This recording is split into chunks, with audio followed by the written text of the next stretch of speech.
We're ready. Why? I'm ready. We have audio. We have We audio. don't have audio. This is really like a practice. We're clearly not that good at going live on YouTube, but I have Lucas and Francisco, my very good producers in the background here.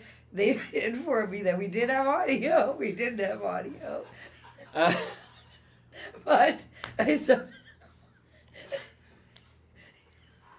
I don't know why. Okay, I was really gonna have a really serious talk tonight, but we're not gonna have a serious talk if we're just laughing and laughing and laughing. So, do we have audio? Are we going live? Are we? We're live, We're professionals over here on YouTube. Okay, what are we talking about tonight, John? that's a great segue into our topic, which is liars. And Liars lying. and lying. And just, This is not actually a funny topic at all. it's not funny. It's But we've been laughing for the last hour, so we can't stop laughing.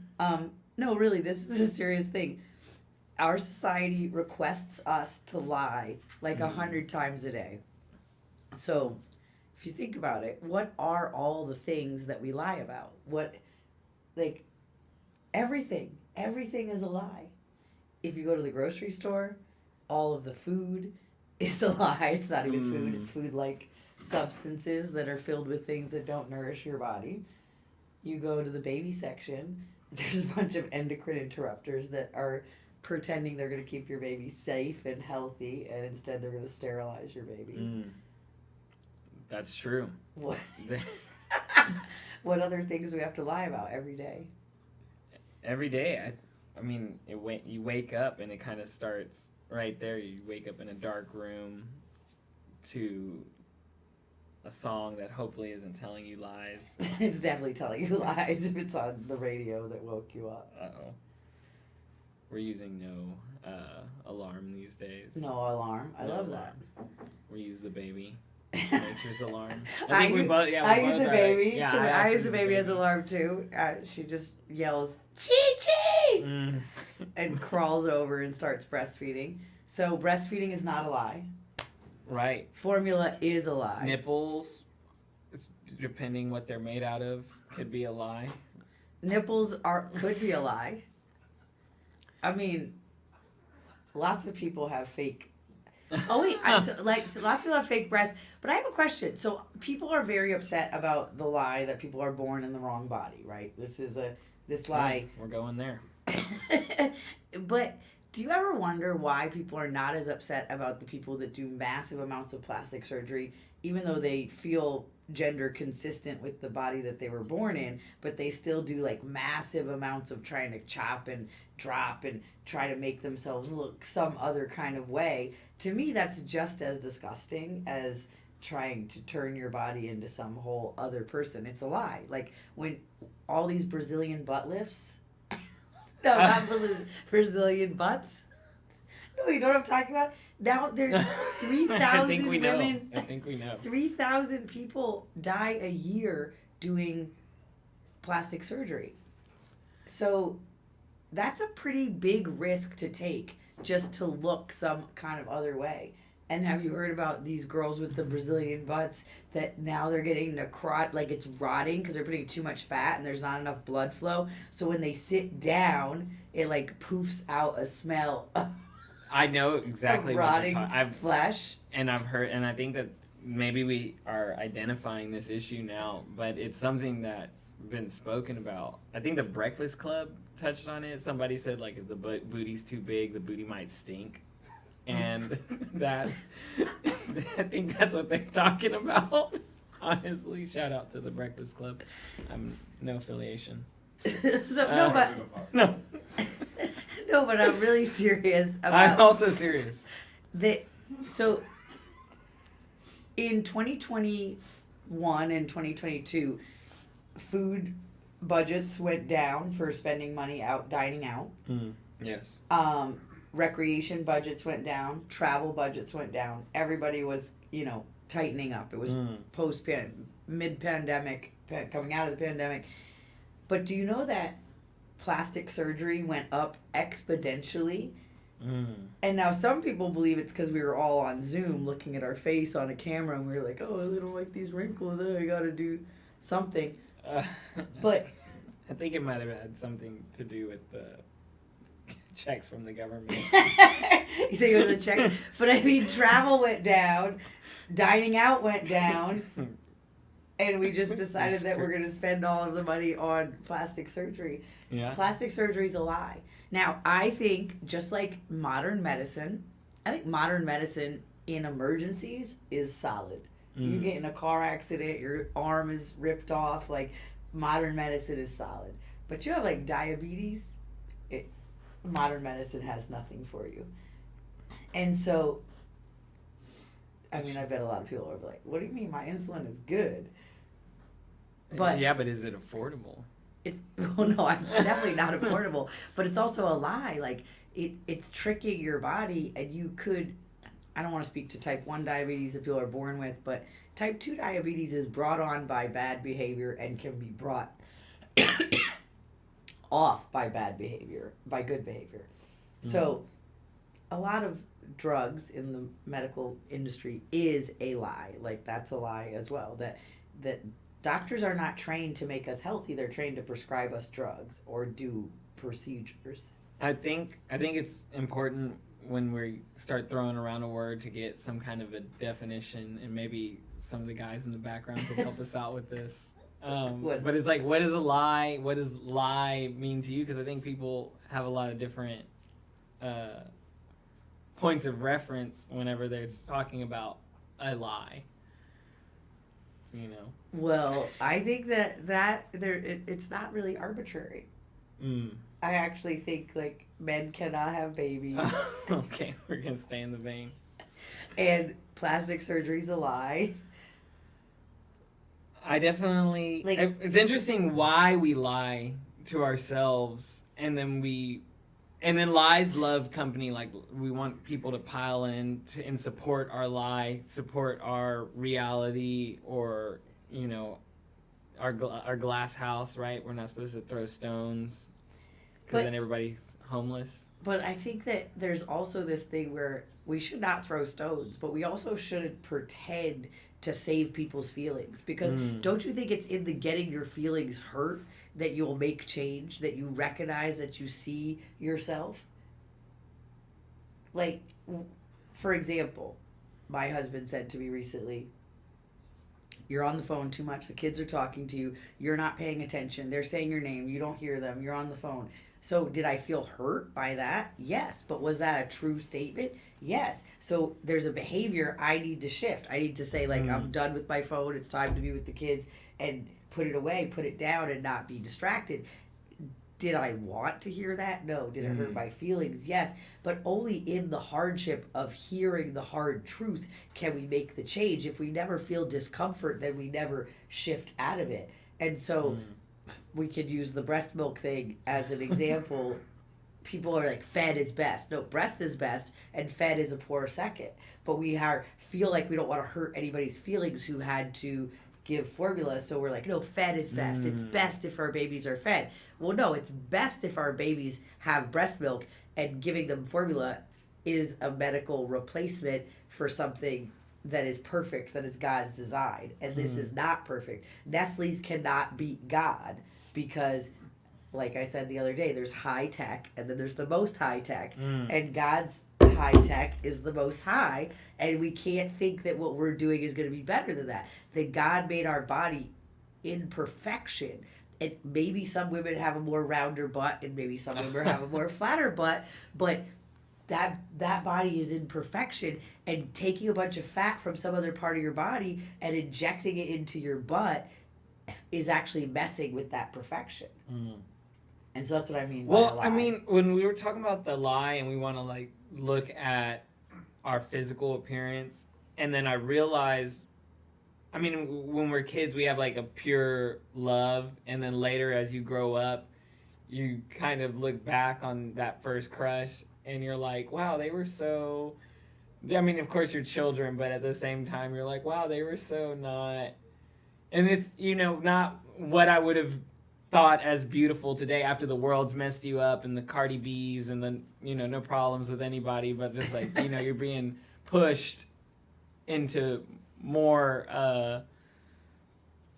people's vision than the average person, and then you kind of develop into something greater. But when we had that pure, unguided, just you, there was something about them that spoke to you, and you fell in love for a semester or a year until y'all grew up or somebody lost all their teeth, because it's it's elementary school. But then we just then they started bombarding us with what we thought was beautiful, and then we started to not focus on someone who may have been more compatible with us, or able to offer us more of what we were truly pursuing, because we bought the lies of whatever version of a in my case a woman that they want us to, right? It's today, it's like they're saying like there's not a lot of men that are actually having intercourse. It's like the same guys having all the intercourse, and then nobody's happy in the situation. Like the women aren't happy. The guy ends up with some kind of issue from all the sex he's having. But save me at any moment. I'm trying to be a good listener. You just told me. Sometimes you just have to listen. Oh, no, gosh. Here's what I'm saying. Yeah, that is a true statement. And porn is also a lie. And so there's so many men that are not engaging in sex with their wife, with nobody. Yeah. Because porn is so exaggerated. Right. And so maybe it's not that exciting to be like half asleep in bed with your wife and curl over and have a little intercourse in your bed in the dark quietly while your kids are in the other room, compared to whatever you're watching on a porn. Yeah. And it gets more and more and more grotesque in how sex is betrayed. And so then when you're having just regular intimacy with your partner, it feels lackluster. And that is a huge problem in our culture. I don't know what the statistics are, but it's something like 80% of men, or 9 in 10 men are watching porn, something like that in our country. It's really, really, really a problem. And I remember the first time, it was years ago, I was still married to my first husband, and I had a friend, and I won't say his name because people know him, but he was like, I'm not even interested in sex with women anymore, because porn is just so much easier, so much better. There's no dating, there's no work, you just have your orgasm, and you can have it however you want. And I was like, that sounded crazy to me. But now it's like an epidemic in our country. And if another thing about this lie situation, so in the olden days, a man had to get out, go, be able to conquer something, get a deer, kill something, to get a woman. He had to feed himself, to feed his family. But now, like, we can make money from our phone, right? Yeah. And we can post something on Instagram and get thousands and thousands of views. And so then that feeling inside of us, like, oh, we accomplished something, or we can play video games and get to the next level, and we've accomplished something. So the motivation that's in us to accomplish something is getting fulfilled by a fake something, like we did something, right? And then you can go have porn, and then you have the experience of sexual intimacy, and then you can live stream, play video games, and you have a friendship with your buddies, and you actually don't ever have to leave your house. I think that we act like we can watch anything, and I mean, we go from playing pretend where you're in your backyard and you and your buddies are sailing, or you're playing house, and these things are very real. And if anybody who's had small children, and your children are in the next room calling out their friends, acting out their day, and they're just something, what is it, what you say like something about children and how they're like more experiential. You have a line. You'll think of it later. Okay, I'll think of it. But yeah, my kid, but they're having total imaginary. Sometimes they come and they're having a fight about something, and they'll be like, "Well, he doesn't let me be the cheetah, and he's always the winner." Like, well, you just can both be cheetahs. Well, no, that's not the game. Like, but like they're like having all this real imagination that's totally more vivid than what we are doing. And the other lie is, and I was talking to my friend Alec about this yesterday, but we're relating to this world. Right. We're looking, we're scrolling, we're looking, and then we relate to that world like it is this physical world that we're in. And so if you're on the right and then you see somebody with like an LBGQ flag and purple hair, you're like, oh, they're like this. You make stuff up. Stuff up about them. Or you see somebody with an American flag canopy like your stepdad, and then you like, make up, oh, he's a racist, he has American flag. And it was the most affordable canopy. But the thing is, this is curated. And we're all being sold a different doomsday scroll. So some people are being sold just tons of pictures of children dying in Gaza, and other people are being sold Muslims are taking over and they're going to turn the Muslim Brotherhood is going to turn America into Sharia law, and other people are being sold the new COVID strain is coming out and that's going to be scary. We're all scared. Or the fear porn. Or the SRV or CR. Like, I don't know. I don't get anything about sickness because they know I don't believe in viruses or whatever. So I'm not going to get, that doesn't come up my algorithm. But so we're all being fed some kind of dooms scrolling. And then we get into the real world and we're acting like that is, but this isn't. And this isn't even a natural, it's also just not natural. Alec was talking about, to be like, that's cute. That's terrible. That's so sad. That's funny. That like in 90-second things, you're just going from like, oh my god, that was terrible. It just flipped his car and his head got decapitated. Oh my god, look at that cute kitten. Oh my god, there's like baby cows. Look at those baby cows. Oh my god, Charlie Kirk got killed again. We just see this 1,000 times. And so that is not normal. Even 10 years ago when we all were watching TV, we were watching long form, like a movie, and you had to follow a whole story. Now, we're just like, hit, adrenaline, hit, and then we get out into the real world, and we don't know how to relate to each other. Well, what's the real world now, since there's, like, not really much happening anymore? Like, people go out, and they want to be social, but they're all socially awkward, and they're all afraid of each other, and so everybody wants to have that relationship. They want to go out. They want to meet their new friends, and they want to grow old together and start children in their 30s, and I wasn't that far behind. Like, I didn't have children until I was 30. And now I beat a lot of my friends, too, and they're still not having children. I was 37 until I had my first kid, and that was a mistake. Right. Like, you have your children, and that's another huge lie. They tell women they can A, have it all, and B, go out, have your career, and you can have babies later. How many people are accidentally childless? How many women do you know that are accidentally childless, or they're 40 years old right now and they desperately want to have babies right now?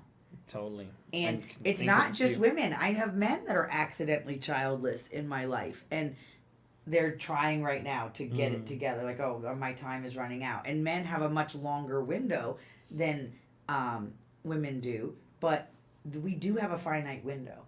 And you can't have it all. It's 11:30 at night. I'm practicing live streaming. And I should be in the bed with my children. And every single day, you're going to make choices where if you have a career and you have children, you're going to be failing your career and failing your children every day, because you're going to have to stop doing what's best for your career and stop doing what's best for your children moment to moment throughout the day. There's no way to give yourself fully to both of those things. You can't pray to two masters. Yeah. You can only have one master. Yeah. And so that's another lie that they tell us is we can have it all. Everybody told me, don't have kids young, go out, be with different people, experience the world. Like, what is it that I was like experiencing? Like running a restaurant, crossing my arms with chef photos and going out with my friends. They always want you to cross your arms in a chef photo, you know that. And so That means you're closed off. what is it? But if we go through the world and the lies, the weight of these lies matter because they're all these tiny little lies, right? We're like, abortion is healthcare. And, you know, even our whole food industry, look at all of our meat, like the amount of abuse that's in the meat that we eat. Right. And I was a vegan for lots of years because I don't agree with that. I don't think veganism is the path forward. I actually think that regenerative agriculture is the path forward. But I do think that our meat system is fucking terrible. And there is some karmic repercussions. Yeah. I'm sure that when God, we in know Genesis, when God said you have dominion over the earth, I don't think he meant to put pigs in 20-story buildings in cages that they can barely turn around. I don't think that's what I don't think that's God's design. And that's like what my book is about, is that God's design is perfect and we've moved so far away from it. But how do we move back to it? And that's the experiment we're doing here on Sovereignty Ranch.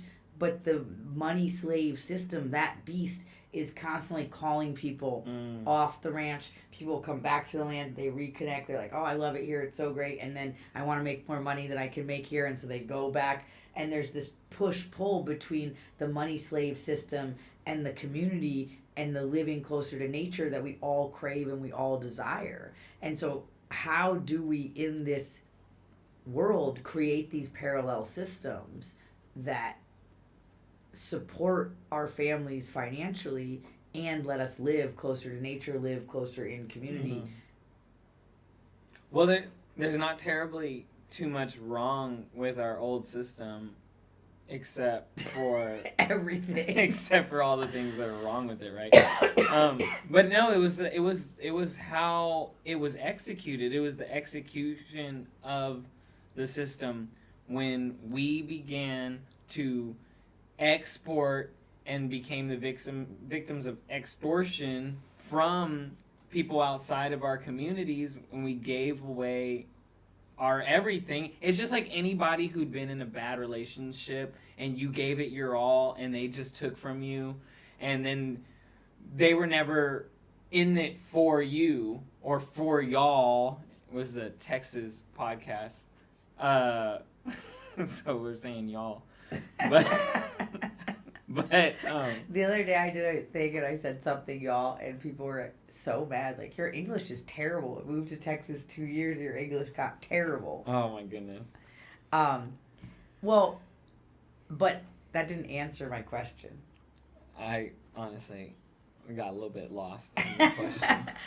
Where I'm saying, how do we live closer to nature in community and not keep getting dragged back into feeding the beast of the money slave system?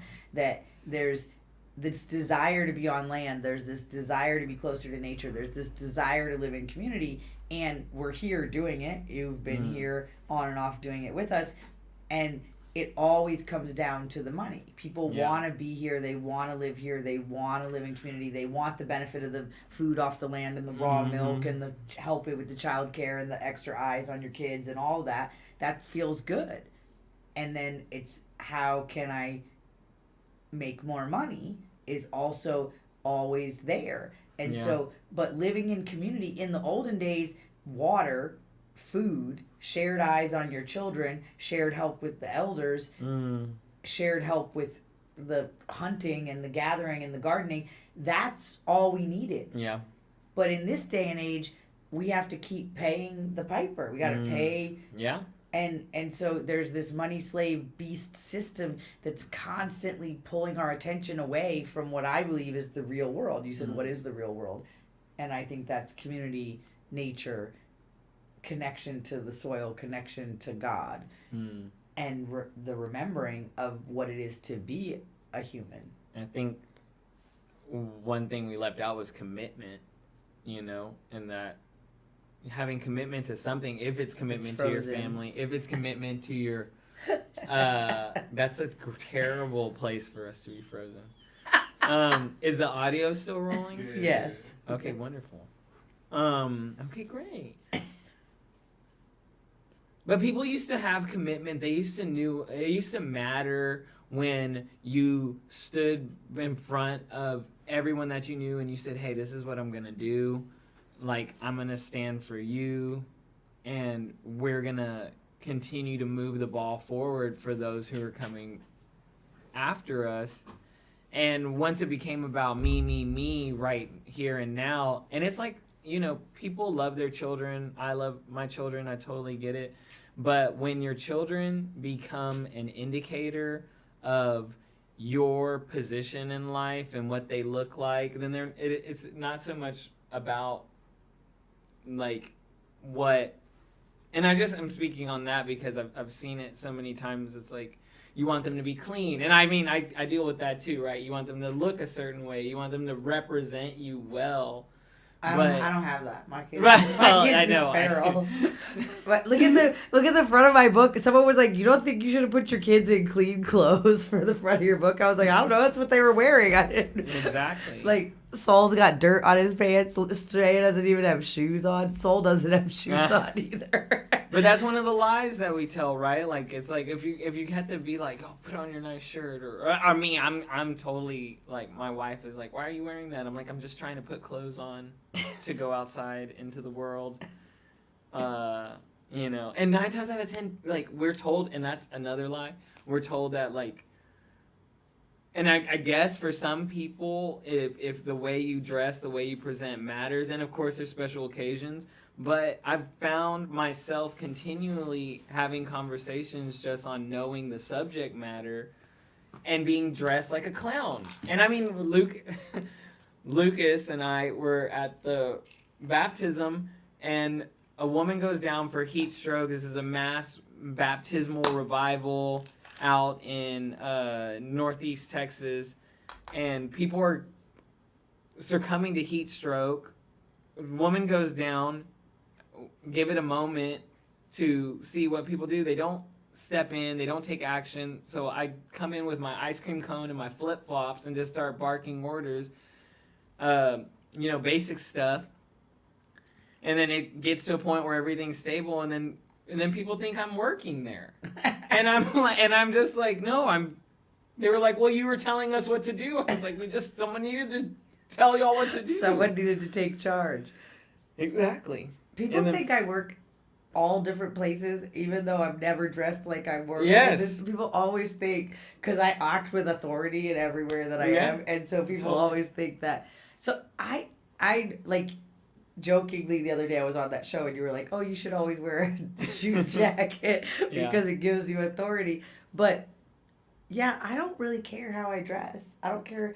And it's a weird thing, but other people do. Me and Elias went out to breakfast the other day. On Monday, we were going in San Antonio. We stopped at this place, and it was like a little nicer, I guess, than we expected that it was. Like, I just Googled a place, and Elias was wearing his work shirt. I was wearing my work boots, and people were obviously like a little like, what? Who are these people, right? Yeah. And just like with Elias's all stained up front of his shirt and everything. Anyways, we sat down, we're eating. And I'm just watching people, and everybody. My car is covered in dust. We live in a dirt road on Texas, and my car is like covered in dust. And everybody's car is like perfectly clean. And I was thinking, like, how much money do people spend on cleaning and washing their cars? Do they wash their cars every week? Like, a car is a tool. Why do we need it to be perfectly clean all the time? And then I'm looking at everybody has like Cybertrucks and Teslas.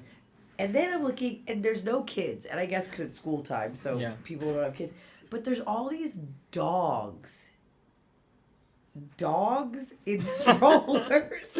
Oh gosh, the dogs in strollers. And so I just want to say that I feel like I love them. people are filling this hole of not having children. There is a child-size hole in people's hearts, and they are trying to fill it with pets.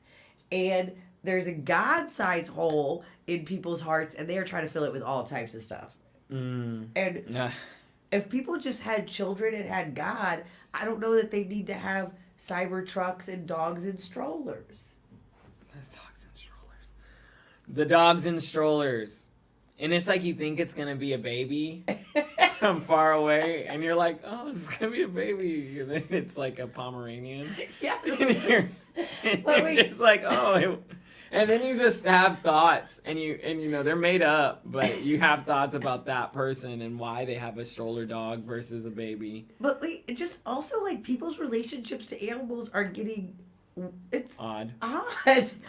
People come here to the farm, and we have farm dogs everywhere, and for sure, like, we're not perfect dog owners by any stretch of the imagination. But people will be like, "Where do your dogs sleep?" And I'm like, "Wherever they want to sleep." And they're like, "You don't bring them inside at nighttime?" And I'm like, "No, I don't." And it's just this. My dogs are living their best life. Like, literally, Yeah. they running and chasing deer and getting petted by every customer and people giving them their leftover pizza at the restaurant. Like, they're living their best life ever. Totally. And this idea that this person's idea that, like, I think you need to groom your dog more often, or you need to get a dog bed for your dog. They're outdoor. They came from wolves. Like, Yeah. they literally are descendants of wolves. Well, when that's all you see, right? Because you go to the city and everyone's like, "Oh, I got my dog a memory foam mattress," and then now the dog's like, "Well, the dog can't even sleep unless the memory foam mattress is there," and then that's all you see. So then you begin to believe that, and that's exactly what happened to us, right? Like, Yeah, we're like the dogs in the stroller. We're the dogs in the stroller. Except for we did it to ourselves. Not any Yeah. person did it. We're done. We lost the signal. I think we had just warmed up. Dogs. And you said this is permanently on the internet. That's what you said. We're still, we have this no is- indicator that we're not live. Just to let We you know. are We're live. totally live. Okay. So Are we live? yes, That's dogs in strollers. Did we decide the name? Dogs in strollers. Oh god. No, but that's another lie. Dogs don't want to live in strollers. I'm just letting you know that dogs Thank want to chase deer and do fun stuff outside. They do. They have hair on their whole body. They're born with clothes on. That's 100% true. And Except for those Mexican dogs. Chihuahuas? The other ones that guard the dead. It starts with an X. Oh, I know what you're talking about. They have like wings though. They're My like spirit neighbor, my dogs. neighbors had one. Oh my gosh. What are those called? Well, my dad lives in Lake Jackson, and we grew up to. My next door neighbor was on the Discovery Channel, The Dead Files, because apparently I grew up next to the Lake Jackson portal to hell. Oh And my then, goodness. yeah, I don't think maybe you don't recall this. And they had that dog. They moved in, and then they got that dog. And I don't know if it was like after they discovered the portal to hell. I would or- definitely have got that dog if there was a That's portal what you out. need. The dog was mean. The meter checker wasn't going back there, so if the demons were meter checkers or postal servicemen. I mean, I would be down to get a dog that sniffed out demons because there's definitely demons everywhere. Oh mercy! Yeah, they're out there. They're out there. Okay, so my theory though is that nature doesn't lie, and that the more time we spend in nature with nature, the more obvious the lies become in our society. And the more we're disconnected from nature, we are being lied to, and then we repeat those lies and believe those lies as truth. And because I think that all you need to do is repeat a lie enough times for people to believe that it's true. That's a tactic. It's totally a tactic. I don't know what our dear producers back here are doing, but they're laughing and looking at something on their phones. And so I don't know what the deal with that is. It's a lot easier on that side of the camera. Outside of. Well, Francisco's watching a fight. Who's winning in the fight? Yes. On his second screen, he's watching us. On his first screen, he's watching a fight. So We're getting close to the meat of the lie. the I meat can of the feel it. line. No, Yes. okay. But what if we just decided to be radically truthful in everything? Like, just not. I'm not willing to tell Yeah. a lie, even to not hurt someone's feelings, even to not. I mean, lying by omission is also lies. Yeah. I have a tendency to like explain a lot before I tell the truth sometimes because I just want to explain why I'm making the decision. But Prime it. and you have a tendency to just not have the conversation for a long time because you don't want to. I used to be very blunt and to the point, and it was much better, and I admit that wholeheartedly. And then somewhere I started to believe the lie that I was hurting people's feelings, and people's feelings got hurt. Yeah, and sometimes they cried. Yeah, but that's But they were better for it. They're better for it. And now I'm not, and then you degrade yourself. And then you have to come out of that pollution once you allow for that stuff to happen to you. And it can be, the road to hell is paved with good intentions, right? That's what they say. Mm-hmm. They knew something. They Whoever did. they know. are. Whoever they are, do something. So, but my theory is that all these little lies are we know that on some level that they're lies and that they're disconnected, and I think it disconnects us from God. And I think that when we're aligning ourselves with truth, then we are more in alignment with Him, and we can hear and we can be led. And when we're not, we're led astray by all this other stuff, and the voice of God becomes fainter and fainter. That's my theory. So, I think there's something to that. anything else that we should be talking about besides lying? Do y'all back there have any other things you'd like us to talk about? Lies of omission. Lies of omission. I just said that, but lies of omission are. Glad we're watching the podcast. Wholeheartedly over there on two screens. Was that a lie? It was a lie. Yes, when he picked up the screen to show us that he was watching us, So but it's one literally screen. he was holding a bigger He screen. doesn't have headphones. Oh, He can't hear. He's. Oh, He can't hear okay. you. What do you mean? Well, in he's the here. room. He's here. He's in the room with us, and he's not watching a fight. He's playing solitaire on his other. Is this a fourth wall we're breaking? The fourth wall. Can we have people call in? Yeah, I wish that people could call in. Are there two people watching? There's two people watching, and Shout out. if they could call in. If y'all could call in. My cell phone. No, come on. Oh my gosh. But We're getting somewhere. no, we are. But this is not good. It doesn't happen overnight. Like, I didn't just wake up one day and be like, go from a radically vegan liberal to a radical centrist. It didn't happen overnight. Radical centrist. I'm a radical centrist. We're trying to make the radical center. Here's the thing. Uh, I'm right of center, right? Mm. But put there's that out peop- there. that I'm right of center. I'm right. Let them decide what that means. Yeah, I am right They of them. center. They out there, that they can know that. But there's people that are left of center that believe similar, like, things that are different than me. The thing about the radical center is it's not saying that everybody has to believe everything exactly the same as me. Yeah. So, okay, let's look at another lie. Diversity, equity, and inclusion. This is a lie. John's like, please don't put me in this comment. I know this is big. This is a big lie. Diversity is real. It's in nature everywhere. Ah. There isn't anything that doesn't have diversity. There's no forest. There's no rainforest. There's no cedar. You might look out and be like, all those cedar trees. It's just cedar trees. You get in there. There's grapes and there's persimmons and there's argarita and there's all different poison ivy and all different other stuff in there. Yeah. But it's diversity of function that nature needs. Yeah.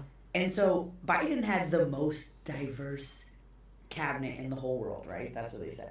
And it was a lot of different colors, a lot of different amounts of melanin in people's skin, and there was a lot of different ways that people expressed their gender or their sexuality. But they all thought pretty much the same. Right. And then it's like we just put on, and then we're so focused on the outside, right? We're just so focused And on we're like, what we this is see. so diverse. This is amazing. This is so inclusive. But literally, they decided those inclusive people thought that everybody that had American flag in front of their house was racist. What an odd indicator of racism. It was once the opposite It for was? a long time. And it's like, I mean, we do that, right? We twist it. We say, oh, this used to mean this. No, we're going to take it back. I mean, the N-word, all this stuff, we're taking it back. But the American flag, during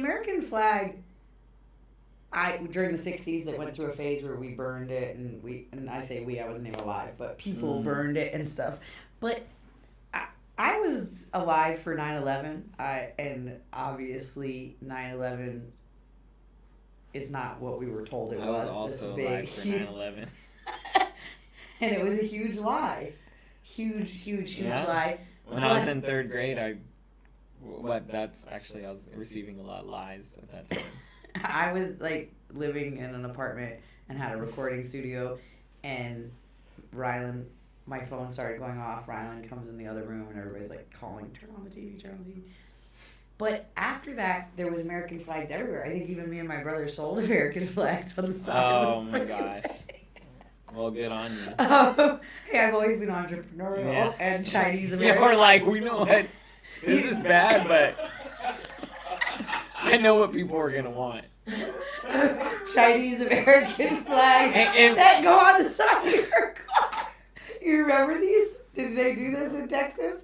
Did they do that? They did it in New York for sure. They did it in California. But we sold, you know what I'm talking about? They clipped onto your windows. And okay, well, we might have bought some cases of those and sold them. We were young. That's the American way. And entrepreneurial. And we had a recording studio, and it was on a corridor where there's a lot of traffic. So we just got this kid, Laz, that was homeless, to stand outside and sell American flags for us. But anyways, Laz... Is that a lie? No, that's a true story. Wait, was what a lie? That you were selling American flags for money. less than money. Yes, less than virtue. I'll say. Oh yeah, it was less than virtue for sure.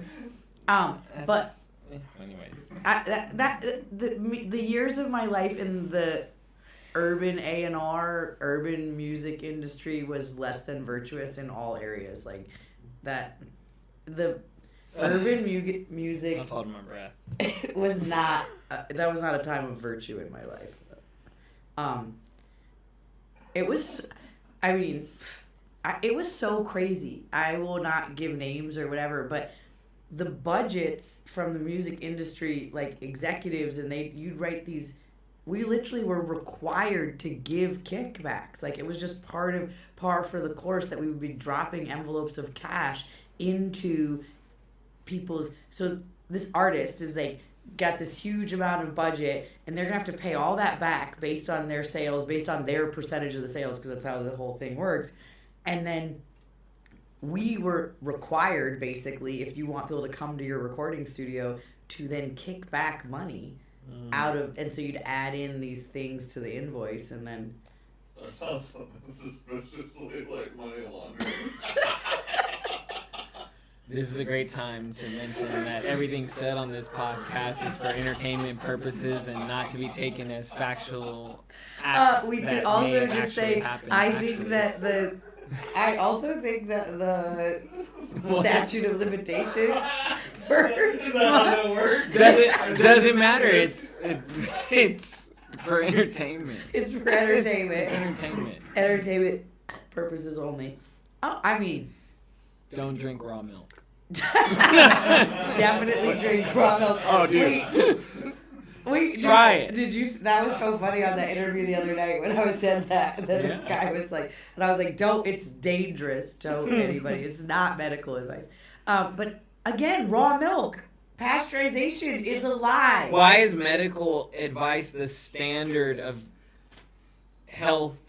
And why can't we just, before everything was all corrupted, we used to just like eat, drink, and be merry. And now you're giving people medical advice. You're like, you could have tea. And And then you're you're like, it's not tea. Oh, it's not tea. Wait, no. It'd be like, I even like when people are asking me, like, I sell tinctures in the store, right? You can buy this online at our online shop, but I have mullein and then I'll be like, does that really work? And I'm like, well, I'm not a doctor. Yeah, I know. But yes, it really works. My mother put mullein and garlic and olive oil in my ear, and I put it in my kids' ears, and the grandmothers before that put it in someone's ear. But I literally have to like quantify everything. Like, Yeah. does Philanthropes work? I mean, I am not a doctor, but there is a can- growing body of evidence like that. Right. That's even a lie. Like, yes, it works. It works. Why can't we just say? Why do we have to be a doctor to say that something can heal you? And why can the doctors say that something can heal you and it Doesn't not heal work? you. Yeah. It's and also they're like a lie. allowed to do that. Yeah, they are allowed to Okay, do that. Allowed. But so lies by omission. The music industry is pretty gnarly. There's not a lot of virtue there, to be honest. And what is it that we could do though in our everyday lives to remember to tell the truth? Do we Dang. tell lies so much? We've told lies so many times to ourselves that we don't even know what the truth is anymore. Yep, that sounds like a 4th grade essay I submitted. Yeah, it's not. Fourth grade essay by John Salazar. In my phone, John Texas Lies. Salazar, because I had Right another on. John Salazar in my phone when I added you to my phone, Mm-hmm. and so I had to put John Texas Salazar for clarification. That's good. There's a lot of Do you have Johns an out there. doppelganger? I'm hyper average. You might have heard me say this before. I look like a lot of males. Got an average name. Hyper average radical center. My radical centrist? I'm apolitical. Oh, I was just I only kind have of. politics with myself. I'm sorry. I don't even know what that means. Nobody Are does. you an AI composite? No way. No. That means no dude in Spanish. What about lies? It does. Lies to your children. Oh, I lie to my children. So, I try my best not to lie to my children. But So I was sometimes just telling the thinking about truth this. is challenging. So my mom raised me with Santa Claus and Mm. the Tooth Fairy and the Easter Bunny, and I did the same, right? Mm. But literally the other night, there was an issue with the tooth and and then the You got caught. The Tooth Fairy fell asleep. The Tooth Fairy fell asleep. Lazy Tooth Fairy.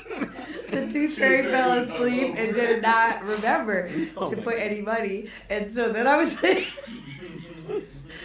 maybe it was too windy. Oh my gosh.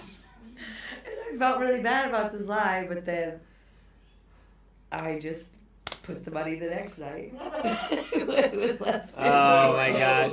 With more? With more or less money? More money, but not More on money. purpose, but because it was dark and it was in Guilty the middle of the Tooth Fairy. night. No, I literally thought I gave a 5 and I gave a 10 because it was dark. Because it was and I was dark. looking through the drawer. Oh no. so But I'm gonna tell you that I loved the whole Santa Claus experience. I loved it, and I wanted my kids to have that experience. And I loved listening for the reindeer. I loved magic. I loved the magic of that. It's fun, and it's like when those are the only fun things that we get the opportunity that our society lets us participate in, that gives us actual time off of our work or whatever it is that we're doing. It's like, of course it was fun, And you know. and so I mean I'm halfway through. I don't know. I got a 10-year-old. Well, you're at that age now where they start talking to each other, and then one day they just come in. They're like, mom and dad are lying to you. And they're like, what do you mean? Oh my God, this kid was here last year, and Rio came in crying, and he was like, That's how it is. This kid said that Santa Claus is not real, and you're a liar. I was Oh, like, no. Oh no! The And I was like, stakes. you have to decide for yourself. Oh. I remember one time though. So I remember how I found out. Because my mom kept the lie going a long time, and Yeah, and how old are you when you realize that I don't know. it's When not I was real? at school. I was at school, and the teacher asked how many kids still believe in Santa Claus, and I was like this, and then nobody else. It's like freshman year. Well, it's like I like him. Well, But everyone, so don't tell Molly. So then when I decided that I realized my mom brought me into the fun of it, and I would help with Ryland's stocking, and I'd help Oh, that's- help that do makes me his laugh. Easter basket and blah blah blah. And then one day Ryland comes in and he's crying and he's like, I found out that the Santa Claus is not real. And I was like, oh yeah, I already knew that. I'm sorry, that's sad. And then he was like, but the Easter Bunny and the Tooth Fairy is real. And I looked at my mom like, and she was like, I didn't want to. Oh no! And I hope it wasn't like, he's not. But next year, these guys are still real. So Easter and then Bunny is the the first- scariest one, right? Can we agree on that? Like, he's like a massive bunny that comes in and like. There's not a like it's not it's like it's an egg. It's not like a chimney situation either. It's just like, how does he get in? And why does he lay eggs? No one's up at night waiting for the Easter Bunny either. Like, everyone's like, I better go to bed. Don't walk in on that. Oh my I don't god. want to walk in on that. That's scary. But so the first year that we didn't believe in the Easter Bunny, my mom was working and she was too busy to do it. Like as soon as we didn't believe, and then my dad was out of town, so my mom gave us each money, and she told us that you each have to go and do Easter Bunny for each other and then hide it and everything. So we went, and I made the Easter basket for Ryland, and I did like this epic Easter basket for Ryland. I even had extra money that I had saved, and da da da. And then Ryland did my Easter basket. I assume he saved some of the money for himself and didn't spend all of it, but then he hid it in the oven. And because of the pilot light, everything just melted. Everything melted through the basket, and then I was like, "You have to share with me." Oh no. So yeah, I remember that. But yeah, so I did perpetrate that lie with my children after I enjoyed the lie from my parents. I had a different experience, but it wasn't just the Santa Claus and all that stuff not being real. It was like the terrible like lies that were being told to me in the midst of this, and then my whole thing was just like felt that my parents were going to separate, and intuitively that question was being met with an answer that wasn't true. Didn't feel coherent with what was the reality in the house. And then when it happened, I was just like, I knew this was happening, and no one let me prepare. I was told not to whisper, and I kind of did. But I didn't. My parents didn't lie to me. They were very honest, and except for this thing, so I didn't have that experience. My parents raised me like from a very young age to be fully like self-responsible. So I'd come home and I'd be so sad some kid got in a fight with me at school, and and my parents would be like, you don't know what's going on in their house, and you don't know how it is for them, and you have to give them grace. And they'd be like, lay down on the couch, and I'd lay on the couch, and they'd say, you feel how sturdy you are on the couch? And I'd say, yeah. And they'd say, God has you. You're that sturdy, right? God is holding you just as much as that couch is holding you, and everything's going to be okay. And then I'd say, okay. And they'd say, can now imagine Gugu, was the girl I got in a fight with. Well, you don't know what Gugu's life is like at home. You don't know what her family life is like. You don't know. Can you just imagine and pray for her and love her? And so that's how my parents were and then they'd say, nobody can make you feel anything. Nobody, you are the only one, and your thoughts and your speech and your beliefs and your actions and your attitudes are wholly your responsibility, and theirs are theirs. And so I felt my parents prepared me well, and they didn't lie. My parents did get divorced, but when I was like 23, and I was very upset, as if I cried like someone died. But Yeah. But my mom was not even lying about that. She was like, "Oh, I'm hanging out with this woman, and we're snuggling, and it's very juicy." And I was like, "That sounds like cheating on Dad." Juicy snuggling? That's the words? That Yeah. juicy? Yeah, that was the word that she used. And I then mean, she knows how to talk to you because that's your mom. and then that was the no, but that and then that was, she was not lying. She was up front, and then That's good. she left my dad for that woman. Aw. For Juicy. Oh my gosh. Elaine. What's her name? Okay, so my husband's calling me because it's midnight. Oh so my gosh. I don't think that I. He's like, the podcast is not worth whatever's happening. Yeah. It's been 55 minutes, just to be. Okay, that's Okay, pretty that's good. So this was our test about live streaming. We clearly did a poor job, and sometimes it went off and on and stuff. But thank you if anybody's out there listening. We appreciate you, and we're gonna try to do this more regularly and be more professional about it. Yeah. Thank you. Thank you. Have a good night. Are we live? We're- Is that the name of the podcast? No. Talk to Molly. Oh, talk to my. That's good. Hey, look, that's great. That's a great thumbnail.